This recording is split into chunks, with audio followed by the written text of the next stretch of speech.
Hello, and welcome to Talking Sense, a Pittsburgh Works Together interview series featuring our region's most influential leaders. We'll get their perspectives on jobs, the economy, and other topics vital to Pittsburgh's progress. I'm Doris Nagy, and on today's episode, I speak with Andy Masich, President and CEO of the Heinz History Center. We delve into the History Center's planned expansion and how it's furthering economic development in the Strip District. We hope you enjoy this insightful and informative discussion. Andy, thanks so much for being with us today. It's my pleasure. Can you tell us a little bit about yourself and your background? Wow. Well, I came to Pittsburgh about 30 years ago, but my family was in Western Pennsylvania since 1783. Wow. They moved, Scots-Irish farmers. They moved into Washington County. But my family moved away before I was born, and I was recruited to Pittsburgh from Denver, Colorado, where I was running the State Historical Society there. And I came here to oversee the Senator John Heinz History Center, which had just opened. They had just completed the rehabilitation of the old Chautauqua Lake Ice Company warehouse in the Strip District, right next to the Convention Center. And I've been running the History Center ever since. That's incredible. So, can you tell us a little bit more about the Heinz History Center? Well, I'm proud to say that USA Today just announced that the Heinz History Center is the #1 history museum in America. It's a proud affiliate of the Smithsonian Institution. And you may know that the Smithsonian is the world's largest museum. It's our nation's museum. And they have 144 million objects and specimens that we get to borrow and bring to Pittsburgh to tell the story of Western Pennsylvania. We really are an American history museum as seen through a Pittsburgh lens. So that's my day job, and it's a wonderful place to work with dedicated staff and volunteers. And we do our work through exhibitions and publications and performances and lectures. There are lots of tools in the public historian's kit. So, there are exhibitions that are rotating. So, there's something new to see at the Heinz History Center all the time, I see. That's right. We have about 350,000 square feet on Smallman Street, right next to the Convention Center.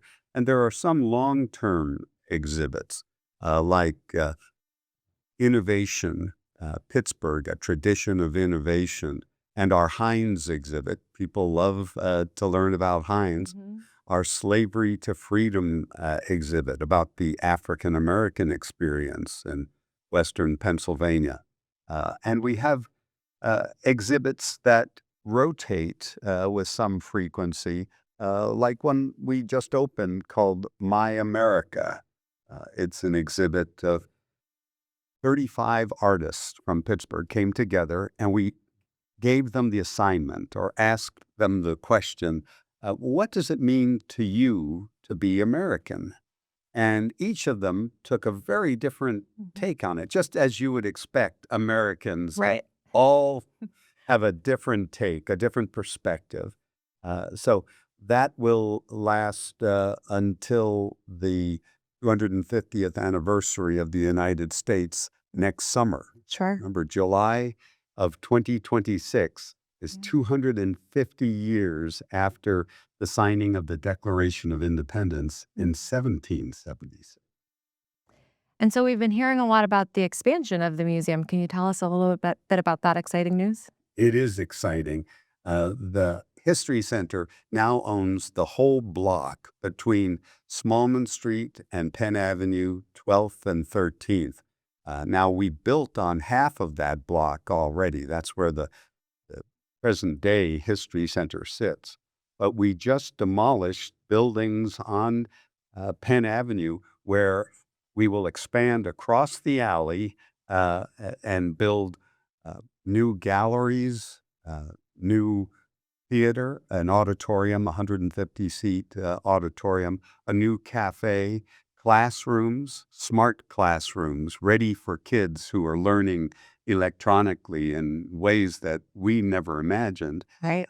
And the other thing that's coming with this is a partnership with Visit Pittsburgh, our Convention and Visitors Bureau. And we will be the official welcome center for Pittsburgh. Another thing that just happened as part of this expansion is we've announced that the History Center is free for kids. And when we say kids, we're talking 17 and under, Yeah. not just toddlers, but people who are going to be voting next year when they turn 18. And so in the future, people will be able to come to the History Center, see our first floor, go to the visitor center, go to a wonderful museum store that has unique Pittsburgh products, get a cappuccino in our cafe, or watch a film about why Pittsburgh is here and why Pittsburghers are the way they are. And then if they choose, they can buy a ticket and see the other 7 floors of the History Center. So we think that the History Center is already an attraction for our region. But in the future, we see it as a destination attraction. Absolutely.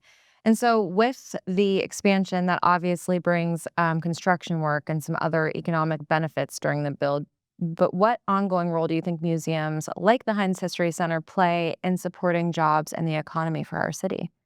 I'm not sure if most Pennsylvanians realize it, but tourism is the number 2 industry in Pennsylvania. The first industry is agriculture still. Number 2 is tourism, and cultural tourism is by far the largest piece of that pie.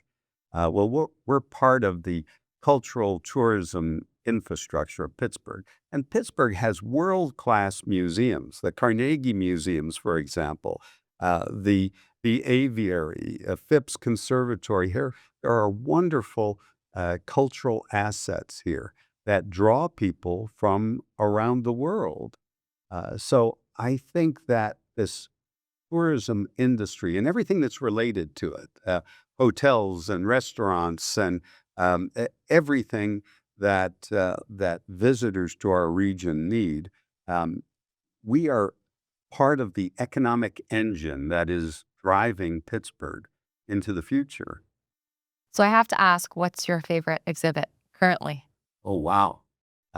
Boy, that's like asking someone, who's your favorite child? Uh, I love an exhibit that we do called Pittsburgh, A Tradition of Innovation, because it speaks to who we are as a people here in Western Pennsylvania. There's something special about the people here. They have been creative and innovative when it really counted. And at the same time, they had this roll up your sleeves, hard work ethic. Mhm. During World War II, uh, 50,000 women went into the workforce to take the place of the men who were now in uniform. And they worked in the factories and mills. I have to say, they did a better job than some of the men that they replaced.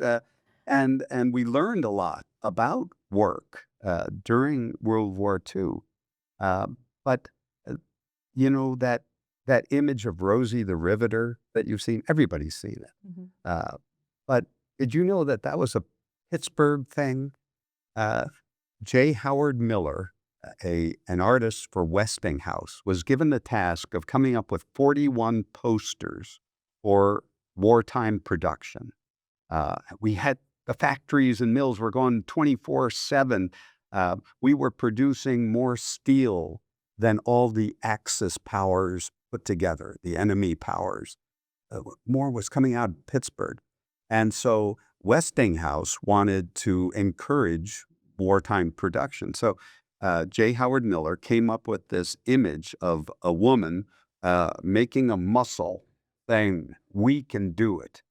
That was, it captured the imagination of the Right. American people. Yeah. And the same week that poster came out, a popular song hit the radio. All the day long, whether rain or shine, she's a part of the assembly line. She's making history, working for victory, Rosie the Riveter. That's great. Well, the people of America heard that song, saw that poster, and said, "That's Rosie the Riveter." Miller hadn't named his poster girl. Oh, wow. It was serendipitous that the song came out at the same time. And now, wherever you go around the world, if you showed someone that poster in Australia or in Great Britain, they would say, "That's Rosie the Riveter. Sure. He's from Pittsburgh." Well, that's all incredible. So where can people go to learn more about the Heinz History Center? Well, I think the place to start is our website, heinzhistorycenter.org.